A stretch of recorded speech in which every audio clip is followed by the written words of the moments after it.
Hey guys, tonight we're diving into something that slips through your fingers every second, yet controls everything. From your morning alarm to the aging of the stars, time itself. Picture this. You wake up in the middle of the night, the room is still, the air is thick. You grab your phone and blink at the time. It's 3:03 a.m. But somehow, it feels like hours have passed, or no time at all. What gives? Is your brain glitching? Or is time not as reliable as that clock insists? You won't believe this, but physicists still don't agree on what time actually is. Like, at all. Is it a dimension? A process? An illusion? All we know is that the deeper we look, the stranger it gets. So, before you get comfortable, take a moment to like the video and subscribe, but only if you genuinely enjoy what I do here. Let me know in the comments where you're watching from and what time it is where you are. Now, dim the lights, maybe turn on a fan for that soft background hum, and let's ease into tonight's journey together. You trudge out of bed, pad into the kitchen, stare at the microwave clock like it holds ancient wisdom, and somewhere, way in the back of your mind, you wonder, why do we assume time is a straight line? Let's start with a gentle mental stretch. Imagine you're reliving the same day over and over, Groundhog Day style. No matter what you do, you're back at square one every morning. Now, what is it that makes each loop feel like a repeat? Memory, cause and effect, a timestamp from the universe? Or something deeper, like a flow? Time seems simple, like a river you just float down. But dig deeper, and the metaphor falls apart. Rivers flow through space. Time doesn't flow through anything. It is the flow. And sometimes, it eddies, folds, even vanishes. Let's dial it back. Primitive humans didn't wear watches. They tracked time by the sky. Sunrise, sunset, moon phases. Our brains evolved to measure time in rhythms, heartbeat, breathing, day-night cycles.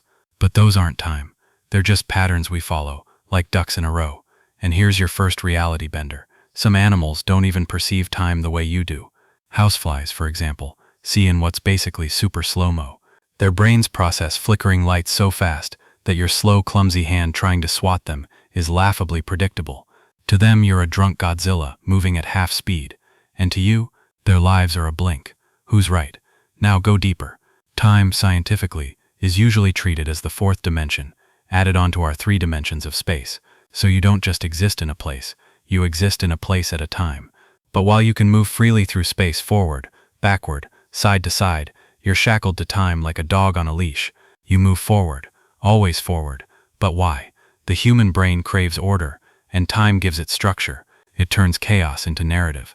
Even now, as I speak, your brain is storing what I said 5 seconds ago to compare it with what I'm saying now.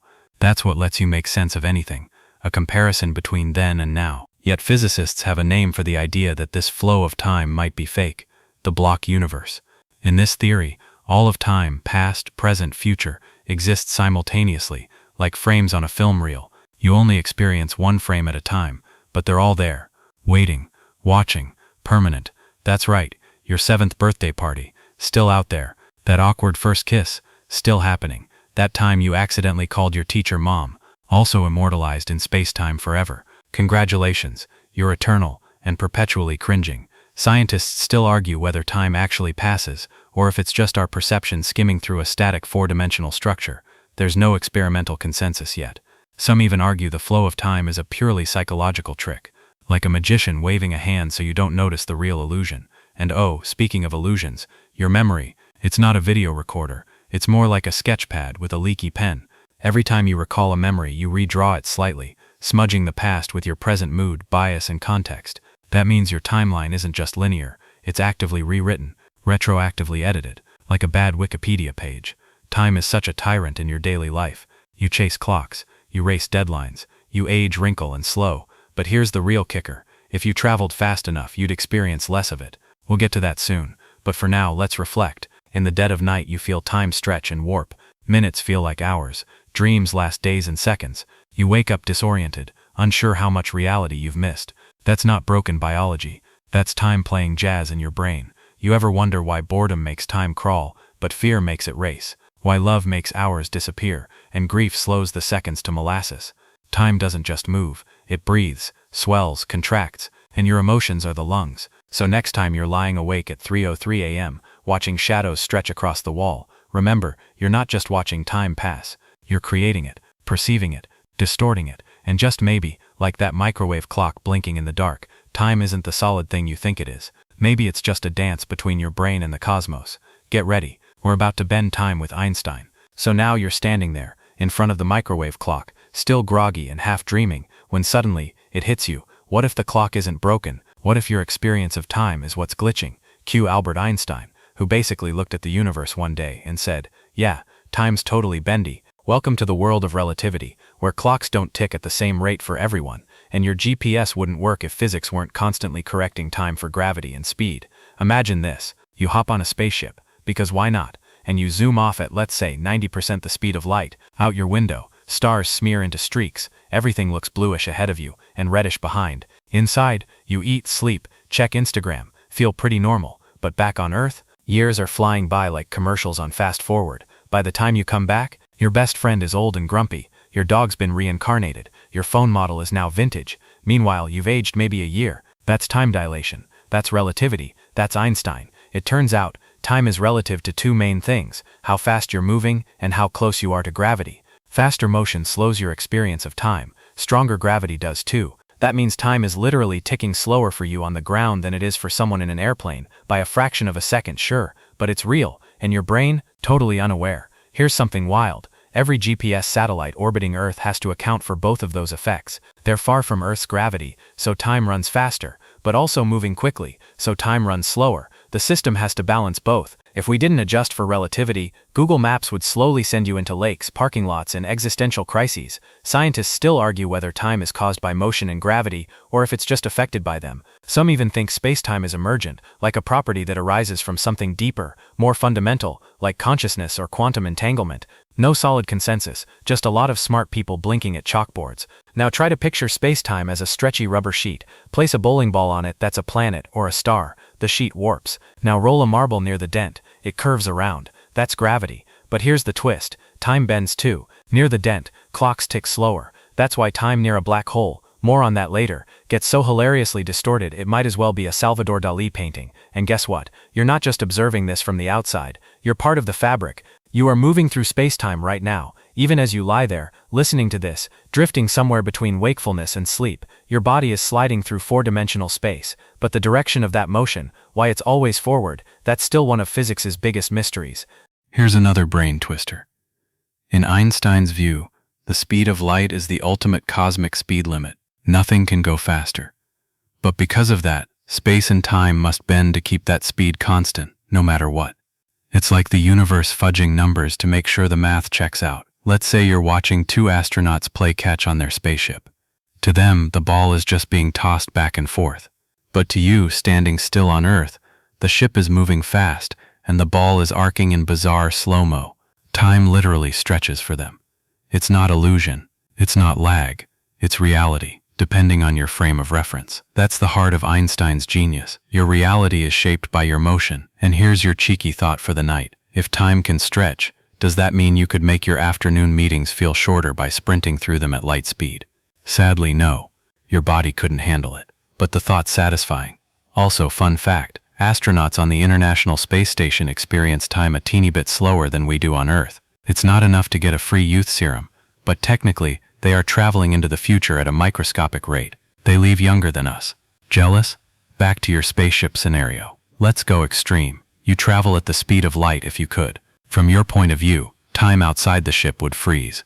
That's not poetic. It's math. Light doesn't experience time. A photon born in a distant star and landing in your eye billions of years later? From its perspective, it took no time at all. And yes, scientists still argue whether anything with mass, even your pet hamster, could ever actually reach the speed of light. Most say no. It would require infinite energy, which, last time we checked, exceeds your hamster's capacity. But think about this. In relativity, everything is relative to the observer. That means there's no master clock, no universal now. Your present moment might be someone else's distant past or inevitable future. That's not exactly comforting, is it? And yet, it's oddly freeing.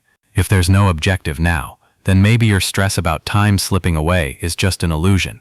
Time isn't running out, It's just unfolding, like a map, and you're moving across it at your own pace, shaped by your velocity, your gravity, and your perception. So tonight, as you lie still and let your mind drift like a ship coasting through the stars, remember this: you're not just aging, you're bending time. You are time's passenger and its sculptor.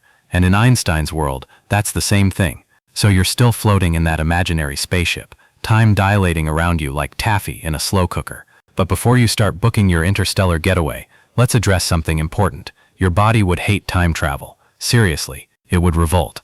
Your biology is designed for Earth speed, 1G gravity, 24-hour days, breathable air, mild existential dread, not the high-speed roller coaster of relativistic travel.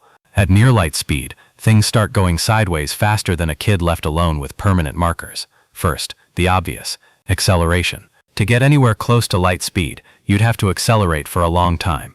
And acceleration means G-force. Even fighter pilots black out under high Gs. Your guts? Not fans. Your eyeballs? Complain immediately. If you pushed hard enough to actually feel noticeable time dilation, your skeleton might just check out of your body like it's done with this nonsense. But let's say you're in a fancy sci-fi ship with perfect inertial dampeners. Great. Now you're flying fast enough that Earth clocks are whizzing ahead while yours barely tick. Sounds amazing, until you realize your cells don't get a break. Radiation becomes a problem. Cosmic rays normally deflected by Earth's magnetic field become deadly bullets at relativistic speeds. At a high enough velocity, you're basically turning space dust into shotgun blasts. You're not just time traveling, you're being sandblasted by the universe. Scientists still argue whether shielding against this kind of high-speed radiation is even possible without turning the spaceship into a floating lead coffin, and that's before you even deal with the mental effects. Isolation, sensory deprivation, knowing your family aged 50 years while you took a power nap. That's not just sci-fi drama, that's real psychological trauma. Your brain isn't wired for being unmoored in time. But okay, let's ignore the damage. You're a brave little astronaut. You zip around a black hole or something, and when you return to Earth, you've aged 1 year, and everyone else aged 100. Congrats, you're Rip Van Winkle in a jumpsuit. But now what? Your language is outdated, money's changed, your favorite band broke up, reformed and broke up again, your house is a vegan sushi bar, your dog's great-granddog is now president. You've essentially quantum leapt yourself into loneliness. Because while time dilation sounds cool on paper, it's a one-way ticket to emotional whiplash. You may not realize it, but your body already uses time to keep you alive. Circadian rhythms, hormonal releases, metabolic rates, they all depend on consistent timing. Jet lag is just your body politely asking, "Where the hell am I, and why is it 3 a.m., but you're eating pancakes?" Time travel messes with all of that. Even just changing time zones throws your biological schedule into a riot. Your sleep cycle, your gut bacteria, even your skin cells, they all have their own little internal clocks. Go too fast, and they can't keep up. The result? Fatigue, confusion, mood swings. You become a chronologically confused zombie with a Fitbit. And here's the paradox. While relativity gives us these wild scenarios about time slowing down at speed, your own subjective experience of time can do the exact opposite. Ever notice how time crawls during dentist visits but flies when you're binge-watching cat videos? That's your brain's perception system doing its best, and sometimes failing spectacularly. There's a real phenomenon called time compression that happens when you're under stress. In a high-stakes situation, say a car crash, your brain starts processing details faster. Later, you remember the moment in slow motion, even though it didn't happen that way. Your brain just took in more frames per second, so to speak. Time can feel slower or faster depending on how much data you're taking in. That's why new experiences seem to stretch time out, and boring routines make weeks vanish like socks in a dryer. So think about that next time you complain that time flies. It's not flying, you're just not paying attention. Now let's throw another wrench into your sleepy little time theory: biological aging. If you're traveling at relativistic speeds and your time slows down, does that mean you age slower? Technically, yes. That's not just fiction. It's been proven with atomic clocks and even twin astronauts. Mark and Scott Kelly, real-life identical twins, were part of a NASA experiment. One stayed on Earth. The other spent nearly a year aboard the International Space Station. When Scott returned, he was biologically slightly younger than his Earthbound brother. Okay, yes, his genes also took a minor hit from radiation exposure, but the time part? Totally real, measurable. A microdose of time travel without the need for flux capacitors.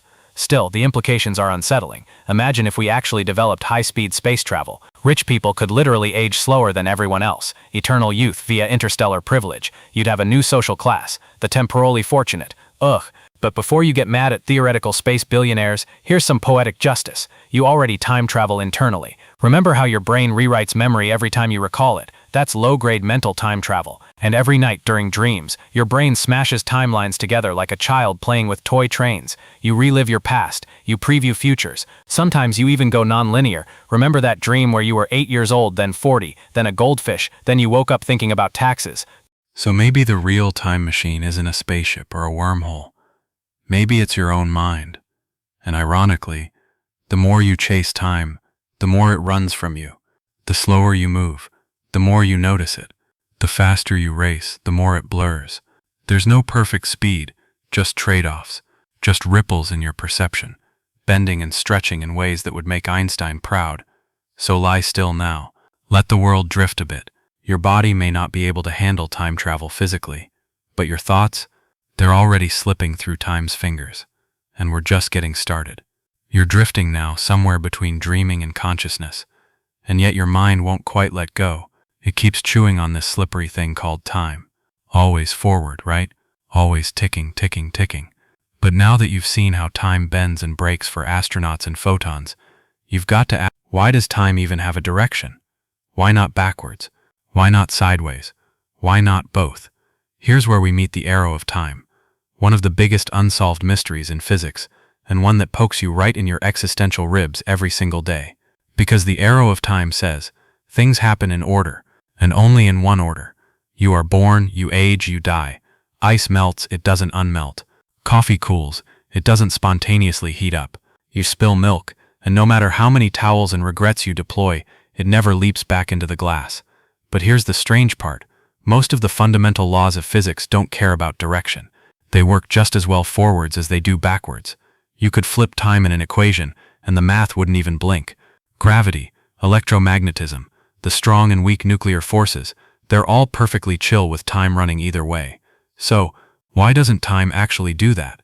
Scientists still argue whether the arrow of time is baked into the universe, or just a side effect of something else, and that something else is called entropy. Entropy is the idea that everything tends toward disorder, more randomness, more chaos. It's the second law of thermodynamics, and it rules your life more than any calendar ever will. Entropy increases, always. That's the one law nobody breaks, not even billionaires with cryopods and ego complexes.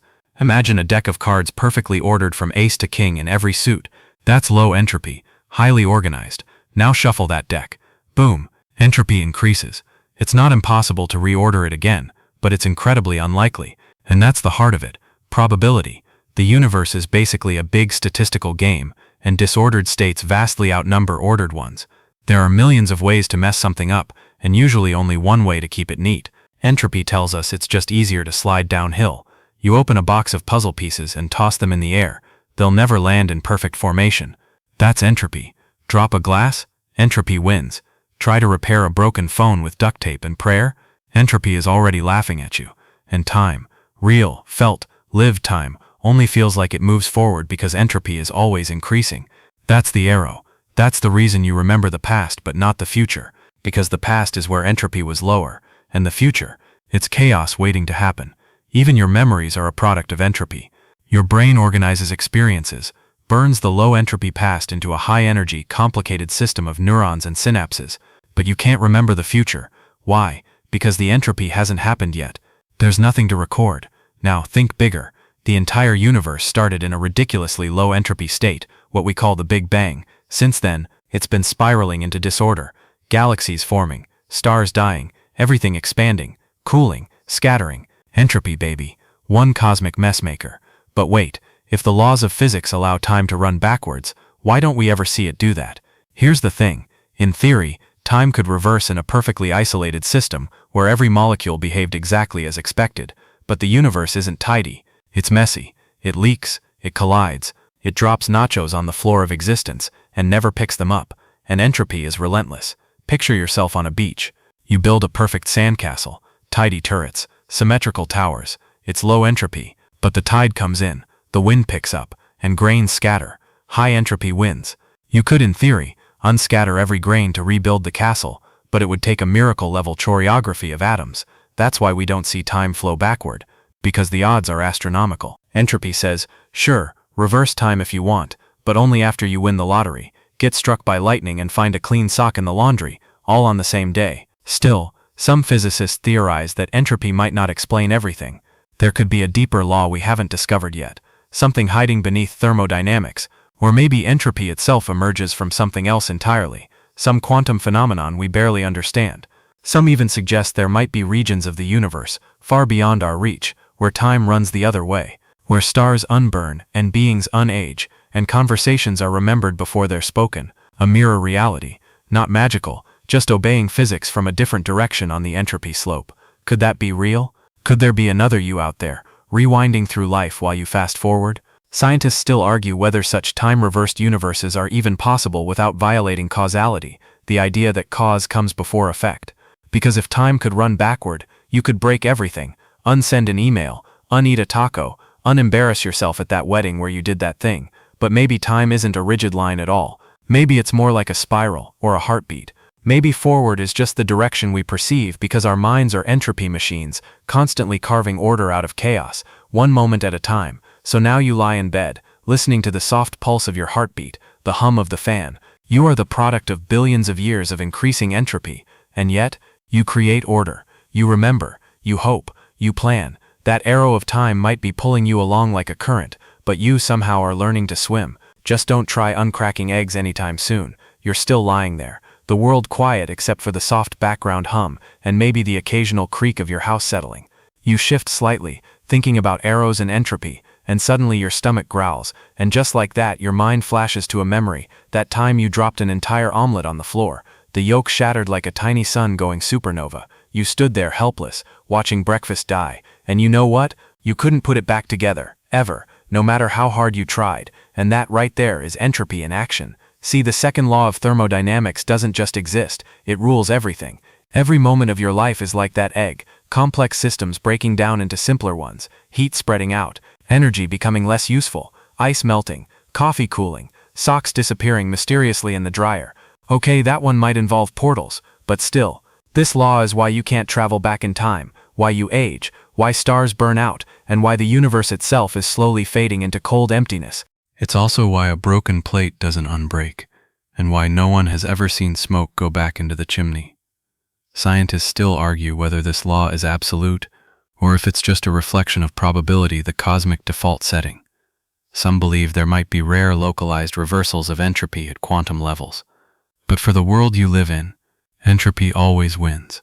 Now let's talk energy. Because the second law isn't just about disorder, it's about usable energy turning into unusable energy. Let's say you have a hot cup of coffee sitting in a cold room. The coffee loses heat, the room gains a bit. Eventually everything is the same temperature. Energy is still there, it's just spread out. No more gradients, no more action. The system reaches what's called thermal equilibrium. It's peaceful, balanced, also incredibly boring. Nothing interesting happens when everything's the same. No work gets done. No life, no motion, no change. And the universe? It's heading there. Slowly, quietly, like a long exhale. But don't panic. We've got billions of years before we hit that point. Right now, there's still plenty of heat differences to exploit. That's how your toaster works. That's how your muscles function. That's how the sun keeps your petunias alive. And your brain? Oh, it runs hot. Constantly burning glucose to organize information, store memories, create emotions, and every single thought you have generates entropy. That's right, you're literally contributing to the universe's heat death just by thinking. Kind of romantic in a cosmic nihilist sort of way. Entropy also explains why time feels so different depending on what you're doing. When you're watching a loading screen crawl to 100%, entropy's just stretching it out, mocking your need for progress. But when you're racing down a ski slope or kissing someone for the first time, entropy is pouring out like a faucet left running, and time feels like it's gone before you can catch it. Let's get even more hands-on. Go to your freezer, grab an ice cube, put it on the counter. You'll watch it melt, inevitably. It'll never refreeze itself. The water molecules are gaining energy, becoming disordered, spreading out. That's entropy in motion. But if you want to reverse that, you'll have to use energy, like putting it back into the freezer. You're not reversing entropy, you're just outsourcing it. Somewhere else in the system, disorder has to increase. Every refrigerator, every air conditioner, every attempt at order is just a sneakier form of chaos, redistribution. Entropy doesn't just destroy, it drives. Life wouldn't exist without it.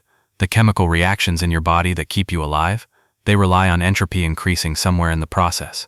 So paradoxically, you, this thinking, breathing, dreaming creature, are a highly structured being sustained by disorder. You are the egg and the splatter. You're both. And here's something else. Entropy isn't just physical, it's psychological. Your brain fights entropy by creating meaning, organizing memories, setting routines, telling stories. It tries to compress reality into neat little mental folders. But the more information you process, the harder it becomes to keep it all straight. That's why when you're overwhelmed, it feels like time is speeding up. Your brain is too busy filing everything into the "this matters" drawer. When you're bored, entropy's low. Nothing changes. Time drags. The arrow of time is still pointing forward, but it's not doing much. Your brain notices, complains, checks the clock, complains again. Now, let's stretch this to the cosmic scale. Picture the entire universe as a closed system, a giant sealed thermodynamic box. Over time, entropy keeps increasing, spreading energy evenly across the box. Eventually, everything cools down, nothing moves, and all usable energy disappears into the void. This theoretical endpoint is called heat death. And yes, it sounds like something from a metal album, but it's a real possibility. One day, stars will burn out, black holes will evaporate, even atoms might disintegrate, and time, with no events left to mark it, might just lose all meaning. Kind of makes your laundry pile feel a little less important, huh? But here's the twist. The fact that entropy increases also gives time its direction. Without it, everything would just exist, stuck in place. No memories, no stories, no before or after. Just a flat, frozen block of existence, like a paused DVD menu, but way more depressing. So entropy, for all its messiness, is also the engine behind everything you care about. Growth, change, music, fire, love, decay, dreams, time itself. And now, as you start to drift off, think about this. The arrow of time isn't stabbing you in the back. It's carrying you forward, through childhood, heartbreak, laughter, wrinkles, late-night snacks. You can't stop it. But maybe, just maybe, you can learn to ride it. So tomorrow, if you drop another egg, smile. That's entropy doing its job. And it means time's still working, even if your breakfast isn't. You're still curled up, sinking deeper into the mattress, when your phone buzzes faintly on the nightstand. Another time zone ping. Maybe a friend sending a good morning while your room still sleeps in shadows. And that's the next thread we're going to tug on. Planet Earth and the weird, wobbly, very human way we experience time zones, jet lag and solar spin. Let's start with the obvious. Earth spins, one full rotation every 24-ish hours. That spin is the reason the sun rises and sets. But it's also why we invented time zones, because trying to make one global noon would be like giving everyone the same shoe size and pretending it's fine. So we cut the world into 24 vertical slices like a cosmic birthday cake, each one an hour apart, each one technically arbitrary. Time suddenly became local, a human-made patch on the spinning chaos of nature. Now, picture this. You hop on a plane in Los Angeles at 10 p.m., fly through the night, and land in Tokyo, and somehow it's already tomorrow afternoon. But you're still wired for bedtime. Your stomach wants dinner, your brain wants sunrise, your eyes want answers. Welcome to jet lag, the revenge of your circadian rhythm. Your body is a deeply nostalgic machine. It expects light when it's used to light. It wants food when you usually eat. Your internal clock isn't just keeping time, it's trying to maintain order. Disrupt that and everything gets glitchy. You feel hungover without drinking, tired but alert, hungry but nauseated. And here's the kicker, it's not just psychological. Every single cell in your body has its own little clock. There's a master one in your brain, the suprachiasmatic nucleus, but the others, they're like rebellious teenagers, syncing up when they want. Light helps coordinate them. So when you change time zones, it's like trying to reset 37 wristwatches at once while blindfolded. Scientists still argue whether we'll ever find a perfect hack for circadian misalignment. Melatonin helps some, timed light exposure helps others, but deep down your body knows when something's off. It feels it in your bones. Literally, your bone marrow even responds to circadian cues. Now let's zoom out, because Earth's spin isn't just causing cute problems like jet lag. It also means time isn't universal, even on our own planet. Remember those satellites orbiting up there? They experience time differently because they're moving fast and farther from Earth's gravity. That's relativity again, quietly adjusting every GPS ping so you don't end up on the wrong block when you order pizza. Here's something cool. If you stood at sea level and I stood on top of a mountain, your watch would tick more slowly than mine. Not by much, but by enough that atomic clocks can detect it. That's gravitational time dilation. The closer you are to a massive object like Earth, the slower time ticks for you. Sounds ridiculous? Maybe. But physicists are already using black holes to test ideas about quantum mechanics, information theory, and the very fabric of reality. Some believe the universe might have started as a black hole. Others think we live inside one. But for you here listening in the dark, maybe curled up under a blanket like the event horizon of your own warm singularity, the important thing to remember is this: time bends, space bends, light bends, and you're just along for the ride. What feels solid, seconds, minutes, days, isn't rigid. It's more like syrup, and gravity stirs it. You might not fall into a black hole tomorrow. Let's hope not. But every moment you live on this earth, time is being pulled and stretched by the planet beneath your feet. Even now, as you listen to this, time is moving slightly slower for your feet than for your head. Let that sink in. Your toes are living in the past. By now you're drifting between wonder and sleep, your brain a little fuzzy, your breath steady. But before you slip fully into dreams, let's crack open the strangest box of all, the quantum world, where time isn't just bent or stretched, it's downright glitchy. If the universe you know is a cozy living room with a ticking clock on the wall, the quantum realm is a haunted funhouse where clocks tick, untick, reverse, split in two, and occasionally just don't show up at all. Let's start with quantum particles. They don't behave like normal objects. Instead of having a clear position and speed, they exist in superpositions. They can be in multiple states at once until you measure them. A particle could be here and there, spinning up and down, existing and not existing. Schrödinger's cat, still meowing somewhere between life and death. But how does that tie into time? Well, imagine this. You fire a single electron through a barrier with two slits. If you don't observe it, the electron seems to go through both slits at the same time. It creates an interference pattern, as if it's interfering with itself. But the moment you measure it, time collapses. It chooses a path. The wave of possibility becomes a concrete history. So in quantum land, observation collapses time. The act of measuring when or where something happens seems to create the event. Until you look, the timeline is fuzzy, smeared out like paint and water. Scientists still argue whether time at the quantum level is fundamental or just a consequence of entangled relationships between particles. Some theorists suggest that time doesn't exist at all in deep quantum mechanics. Instead, what we perceive as the flow of time is just the way one quantum state transforms into another. It's like a movie without a clock. Each scene unfolds not because time is pushing it forward, but because of the rules of editing.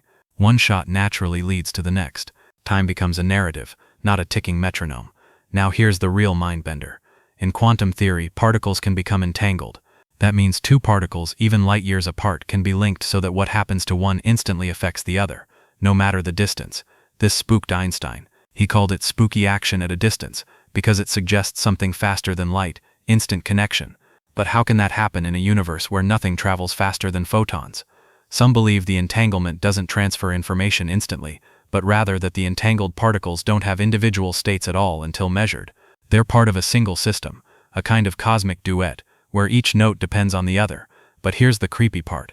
In some quantum experiments, the order of events depends on the observer.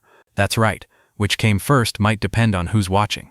In one setup called the delayed choice experiment, a measurement you make now can seem to affect a particle's behavior in the past, like sending a text today that changes what you did yesterday. That's not metaphor. That's quantum mechanics, playful, slippery, frustratingly real. It suggests time isn't linear at this scale. Maybe it's not even directional. Maybe past, present, and future are just slices of quantum foam, jittering and blinking in and out of coherence. You want time travel? This is as close as physics gets to a loophole. Some researchers think time might emerge from entanglement itself, that what we call before and after is just the unfolding pattern of quantum relationships. In that view, time is like music. You can't hold it. You can only move through the pattern, note by note, beat by beat. Your brain, so good at patterns, loves this. It craves time. It builds time, in fact. Recent experiments even suggest that conscious awareness lags behind reality by fractions of a second. Your brain stitches together what you just saw, what you just felt, and serves you a clean, smooth version of the present, like a waiter laying out dishes that were cooked a moment ago. So when does now actually happen? That's another rabbit hole. Neuroscientists still argue whether the present is a duration, maybe a half-second window, or a constant flicker like a strobe light. Some even think your sense of flow is an illusion created by memory updates and sensory refresh rates. Meanwhile, in the quantum world, time doesn't care what your watch says. Time may not even exist until you ask it a question. And here's the kicker. Quantum clocks, the most precise timekeepers we've ever built, now measure time so finely they can detect differences based on tiny elevation changes. Raise one by a few centimeters, and it ticks faster. We've reached the point where our tools can hear spacetime breathe. Think about that. Time isn't universal. It's fragile, local, contextual, a soft whisper woven into the quantum fabric of the universe. So as you lie here warm and still, remember, the solid, continuous time you feel is not guaranteed. It's a miracle of scale, a statistical average, a convenience. Beneath that lies jittery quantum chaos, where clocks stutter, futures echo backward, and the universe hasn't decided what happened until you peak, and yet somehow, you find rhythm, you find peace. Maybe your body lives in relativity, maybe your mind lives in quantum space, and maybe the place where they meet is you. The room is still, the fan hums softly. Maybe there's the distant sound of a car passing outside, a reminder that the world spins on, even while you lie here in this small moment of quiet. And yet something nags at you. If the future isn't set, and the past is just a memory, does the present actually exist? Let's pull at that thread. You feel like you live in the present, that thin slice of now where everything happens, where the voice in your head speaks, where your hands move, where thoughts become actions. But the closer scientists look, the more the present seems like a convenient fiction. Here's the philosophical gut punch. The present might not be real at all. It might just be your brain's best guess, a story stitched together from fragments of the past. See, your senses don't report events instantly. Light takes time to reach your eyes. Sound takes time to travel. Nerve signals crawl from your fingertips to your brain. That means even in your fastest moments, you're experiencing everything with a slight delay. You're always living in the past by milliseconds, but your brain is clever. It doesn't just wait for input, it predicts. It builds the illusion of a unified now by anticipating what should be happening and cross-checking it with incoming data. It's like a live news broadcast with a split-second delay and a really aggressive editor cutting out dead air. And here's where it gets even weirder. There's no agreement in physics on what counts as now. In Newton's view, time was absolute, the same for everyone, everywhere. But relativity shattered that. According to Einstein, there is no universal present. Two events that are simultaneous for you might happen at completely different times for someone else, just because they're moving differently through space. So if two observers can't agree on what's happening now, how can the present be real? Some physicists say it isn't. They prefer the block universe model. Remember that from earlier? The idea that all of time already exists, like a loaf of bread. Each slice is a moment. You, right now, are just sliding through one slice at a time. Past, present, future. They're all there, waiting, fixed. From that view, you don't move through time. You're just experiencing your own coordinates in spacetime. And the flow? That's just your consciousness playing back the film reel. But wait, you feel time passing. You feel the difference between before and after. That emotional tug, that sense of change. It feels real. Doesn't that prove the present exists? Not quite. Think of it like a flipbook. Each page is a still image, but flip them fast enough and you get motion. Your brain works the same way. Each moment is a snapshot. String them together with memory and expectation, and you get what feels like flow. Scientists still argue whether this flow of time is an illusion generated by consciousness, or whether consciousness emerges from the flow itself. Are we surfing a wave, or are we the wave? Some argue the present moment is subjective, like color. Red isn't out there in the world. It's your brain interpreting a specific wavelength. Likewise, the present is just how your brain knits together sensory input, memory, and prediction into something that feels like now. Others suggest time doesn't flow at all. It's memory that flows. That's right. Your sense of past, present, future might just be your brain constantly rebuilding the narrative of who you are. And what about dreams? Ever had one where you lived a whole day in the space of a few seconds? Or one where time didn't even make sense? That's your brain, unshackled from the usual filters, playing with time like a child with paint. Even while awake, you felt time slip. That moment where you zone out and suddenly it's an hour later. Or when something traumatic happens and time seems to stop. That's your perception recalibrating, compressing or stretching the now. Then there's the specious present, a term philosophers use for that fuzzy window of time your brain considers now. It's not an instant. It's a short span, maybe a few seconds, where your consciousness hovers. It's how you hear music, for example. A single note is meaningless, but the brain hears the sequence and gives it context. Melody only exists because your mind can hold several moments at once. So what you call the present is really a soft blur of recent past and immediate future. A kind of mental averaging, not a point, but a smudge. And here's where it gets profound. The idea of now is essential for your identity. Without it, there's no self, no continuity. You'd be a scattered set of thoughts with no thread to tie them together. So maybe the present isn't real in physics, but it's real enough to build a person. Still, there are hints, tiny flickering clues. that the present may not be just perception. In quantum mechanics, for instance, certain phenomena seem to choose their state at the moment of observation. That act of now, of choosing, implies some role for the present, however slippery it may be. But even there, the timeline gets fuzzy. Did the particle change now, or did it always have that outcome? Some interpretations say reality doesn't solidify until the moment of awareness. Others say that's a mistake of perspective, that the universe always knows, even if you don't. So what does that mean for you, lying here in the quiet, wondering what second you're currently living in? It means the present, your sacred, fleeting now, is more complicated than anyone thought. It may be local, it may be subjective, it may be illusory, but it's also the only place where your experience happens. You don't live in the past, you can't visit the future, you only ever are, right here, right now. So let go of the ticking clock, let go of the worry about what's coming next. You're already in the most mysterious, magical place science can describe, the moment. You're here now, in this slippery, golden sliver of time we call the present. But what's quietly blowing your mind is the realization that you might not just be experiencing time, you might be constructing it.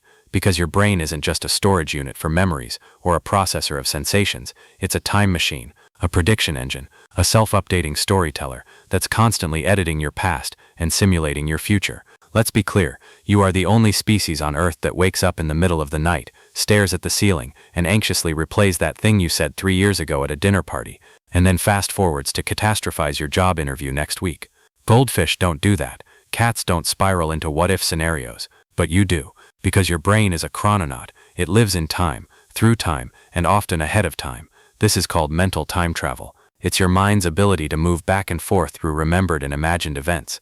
It's how you plan your grocery list, remember your cousin's wedding, rehearse conversations, and relive every awkward moment of middle school when you least expect it. Your hippocampus, the part of your brain shaped like a seahorse and responsible for memory, is a core player in this. But it's not just retrieving data, it's reassembling it. Every memory you have is reconstructed, not replayed. Each time you recall it, you mix in new context, new emotion, new interpretation. Your past isn't just recorded, it's alive, it changes. Scientists still argue whether this constant editing is a feature or a bug. But one thing is clear, the same brain regions involved in memory are also active when you imagine the future. In fact, your brain can't simulate what's ahead without pulling pieces from what's behind. So memory and imagination aren't opposites, they're partners, time twins. And they're building your sense of self with every flicker. And this gets weirder. There's something called episodic foresight, your brain's ability to imagine yourself in a future scenario. Not just what will happen, but how I will feel when it does. That's what allows you to make decisions, to resist temptation, to save for retirement, to text instead of scream. You don't just move through time, you simulate consequences. You live in hundreds of potential timelines daily. In a way, your thoughts are like test pilots for reality. And yet this time travel has a cost. Because while the ability to anticipate the future is helpful, it's also the source of anxiety. Worry lives in the future, regret lives in the past. Only rarely does your mind let you sit comfortably in the now. This is called the narrative self, your inner monologue that builds a coherent story out of chaos. It turns random sensory data into a you with a timeline. Without it, you'd just be a blur of thoughts. But with it, you get identity and also existential dread.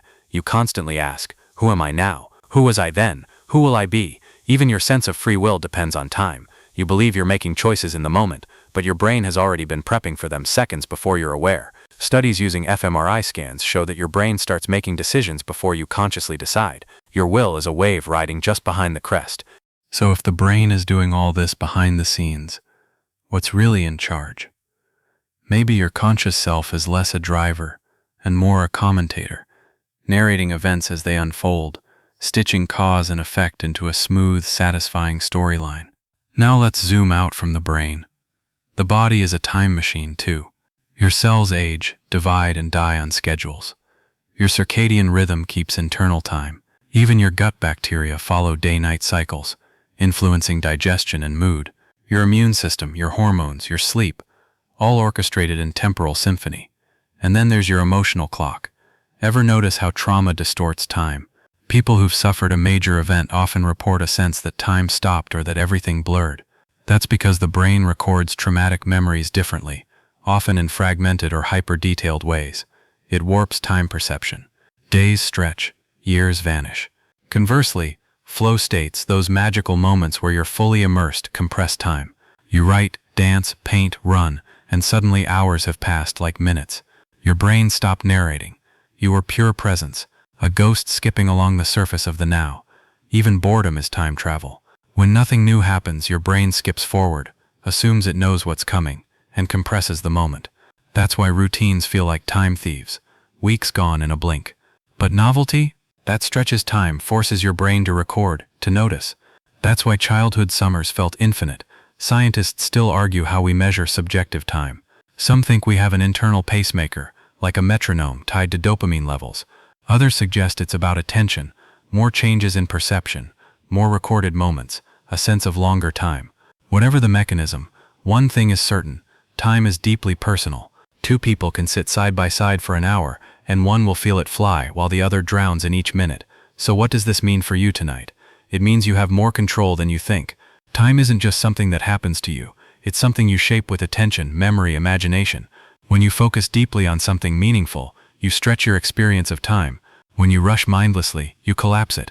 Your thoughts are the hands winding your inner clock. So yes, you're getting older, but you're also a time architect. And tomorrow, you'll time travel again into daydreams, plans, flashbacks, regrets, and moments of presence.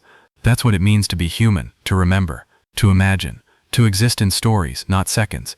You're resting now, probably deeper into the mattress than when we began. Your thoughts are slow, your breathing is even, but part of your brain is still listening, still curious. And right now it's wondering, if my brain is constantly simulating time, why does 24 hours sometimes feel like an entire year and other times disappear in a blink? Let's talk about chronobiology, the science of your internal clock. Because your body runs on time, but not always the kind your phone insists on. Every single day, your cells, hormones, organs, even your moods run through a circadian rhythm, a roughly 24-hour cycle. Not perfectly 24, just roughly. In fact, if you isolated yourself from all light and sound cues, your body would naturally drift to a slightly longer rhythm, about 24.2 hours, give or take. So yeah, your internal clock is a little off. And guess what? It's not even one clock. It's thousands. You have a master clock in your brain, the suprachiasmatic nucleus, or SCN, sitting in your hypothalamus. It gets information directly from your eyes, using light levels to keep you synchronized with the outside world. But then, there are peripheral clocks in nearly every organ. Your liver, your skin, your kidneys, they all have their own timing preferences. When everything's aligned, your body runs like a jazz band in perfect sync. But when things go out of rhythm, well, the music gets weird. This is why shift work wrecks your sleep, why late-night snacking throws off your digestion, why you feel jet-lagged after an all-nighter. You're not just tired, you're out of phase, like trying to dance to music that's playing 2 seconds too late.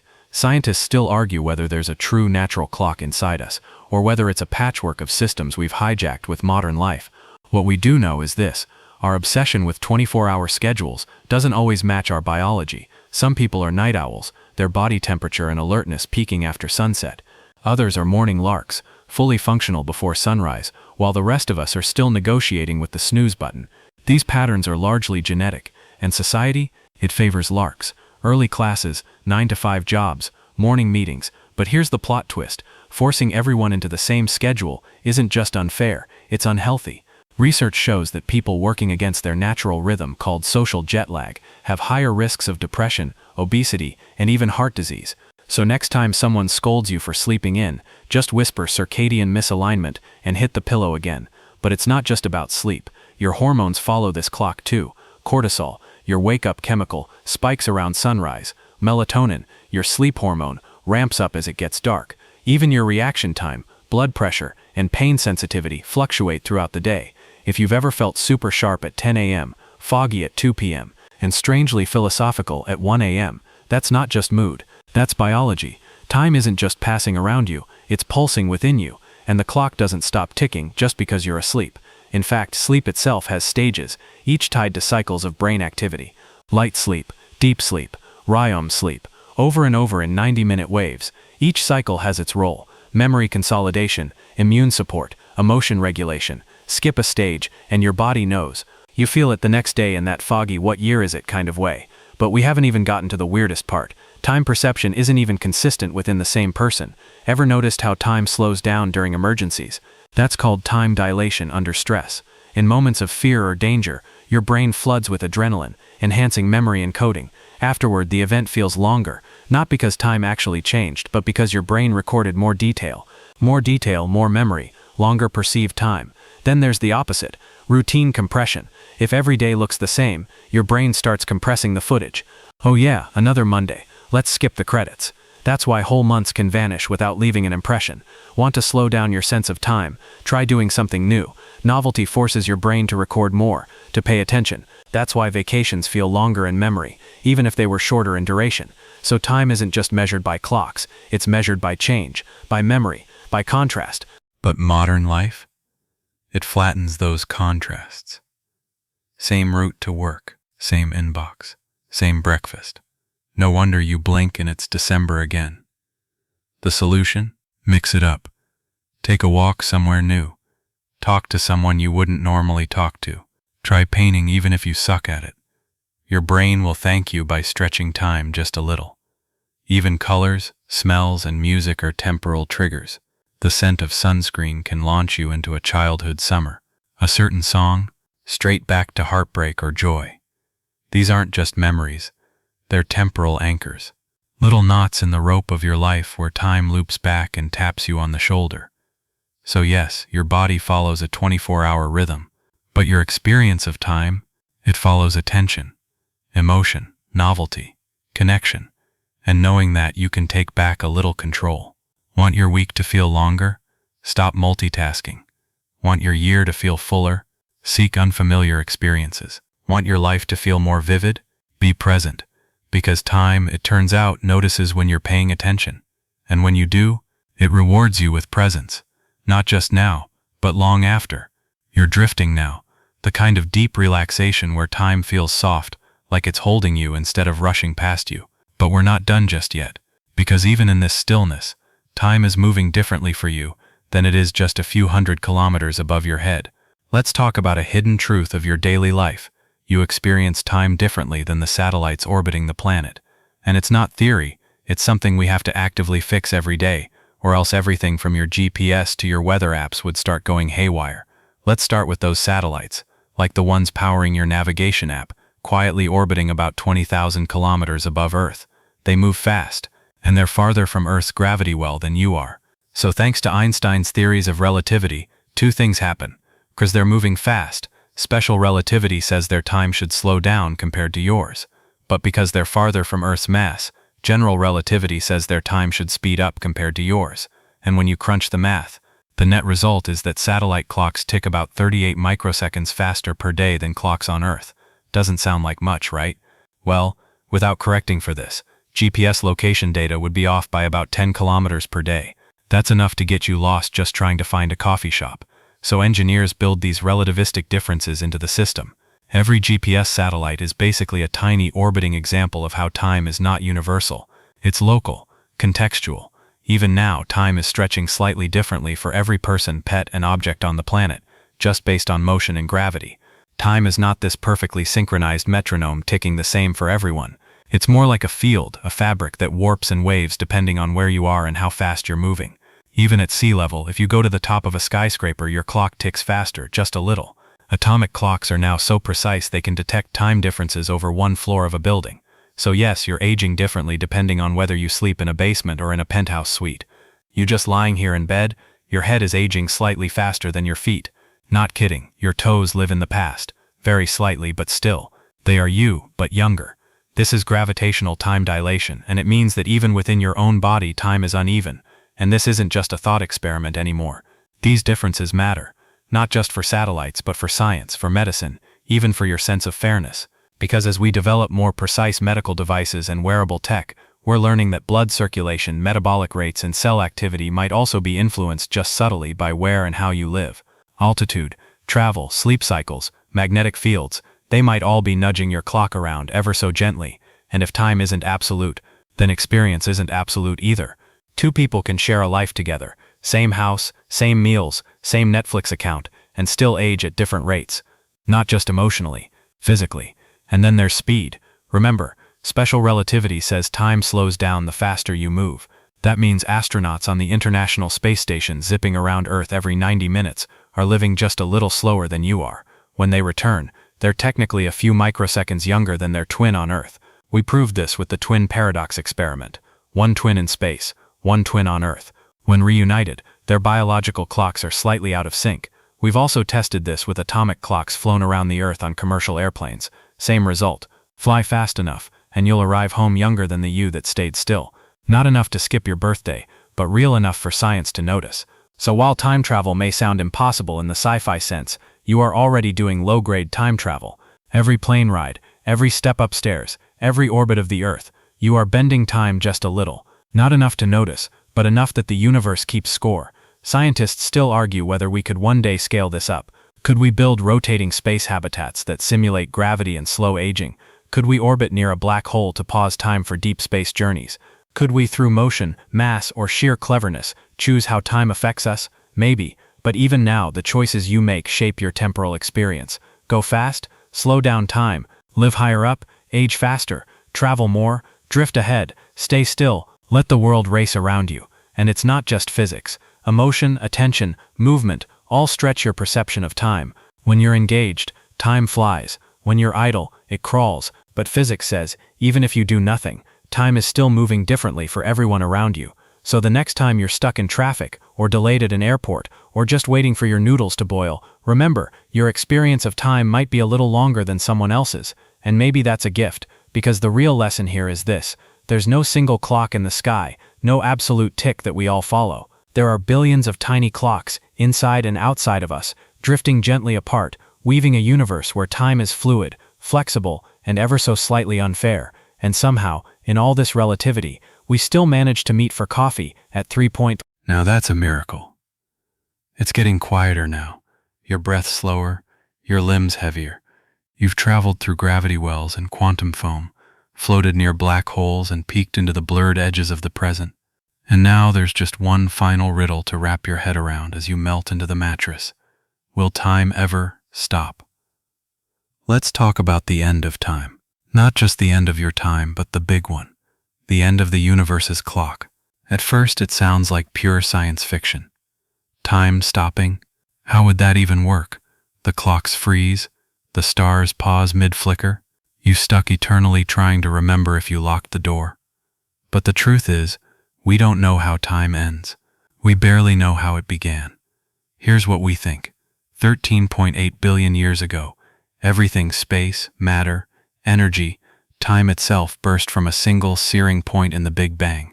Before that, time didn't exist. There was no before. It wasn't just darkness or silence. It was nothing. Not even nothing. Just the absence of is. And from that singularity came the arrow of time blasting forward with the expansion of space.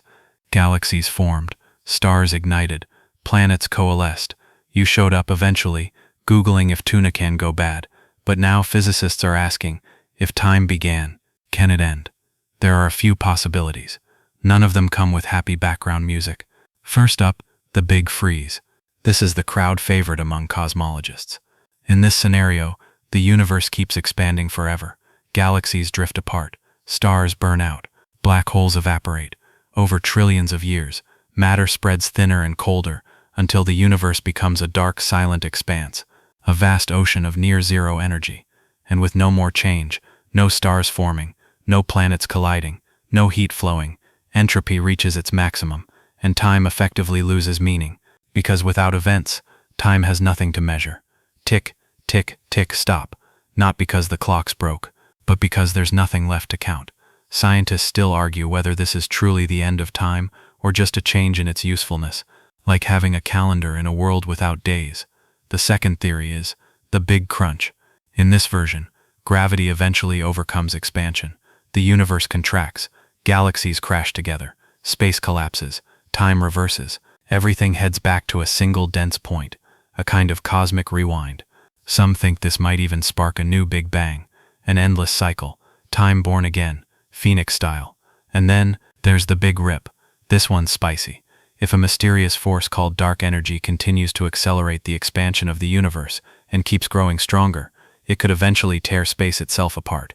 Galaxies unglue, stars dissolve, atoms split, even the fabric of spacetime rips like overstretched elastic. Time, as a function of spacetime, simply breaks. Now you're probably wondering, do I need to start prepping for this?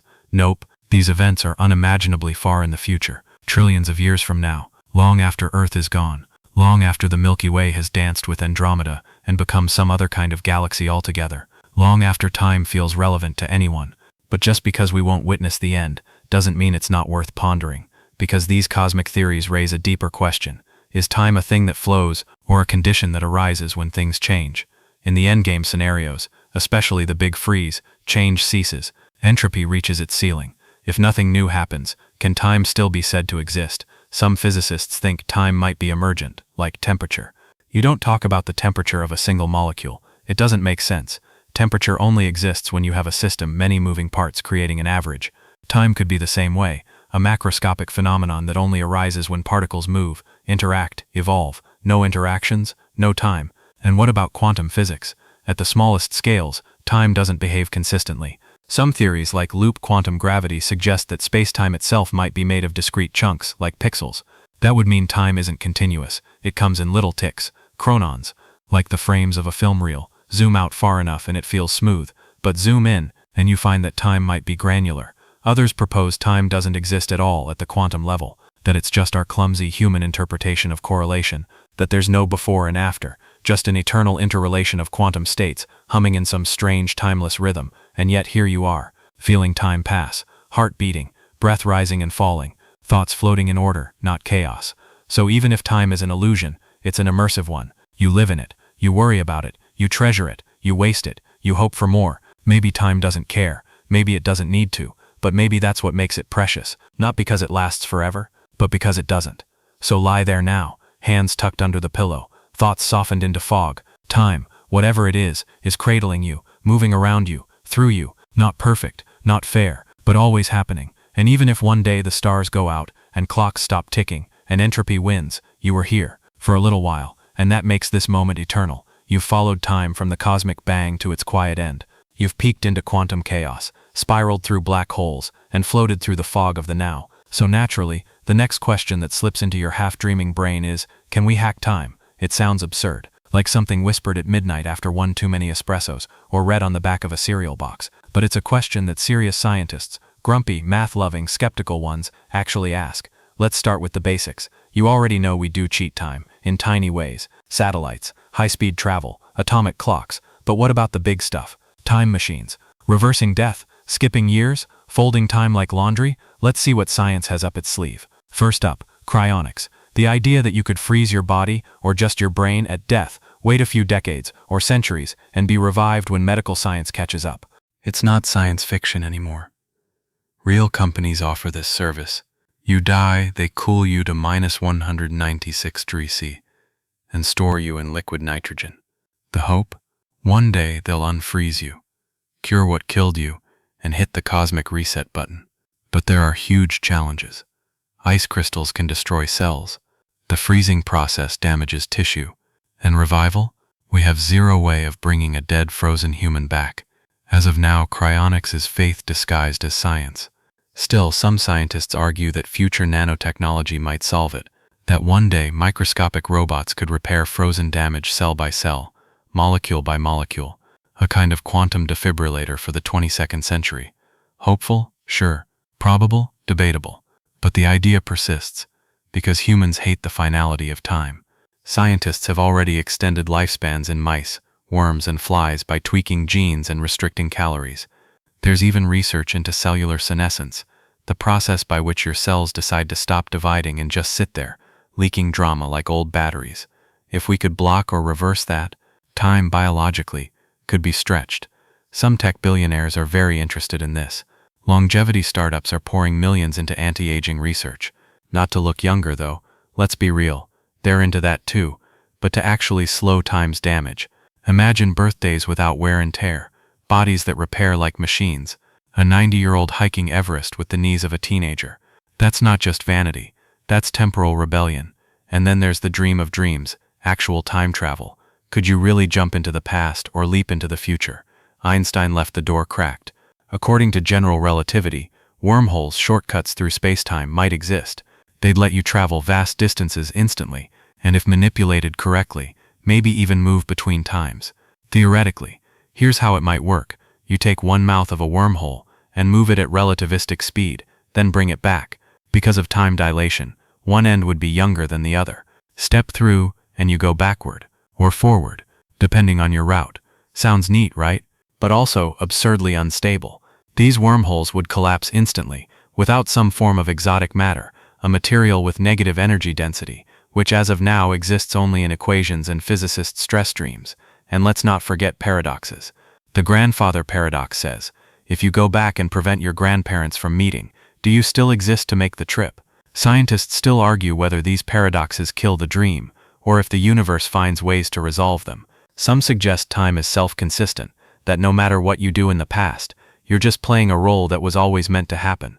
Others believe in multiverse theory, that changing the past creates a new timeline, branching off like a quantum choose-your-own-adventure.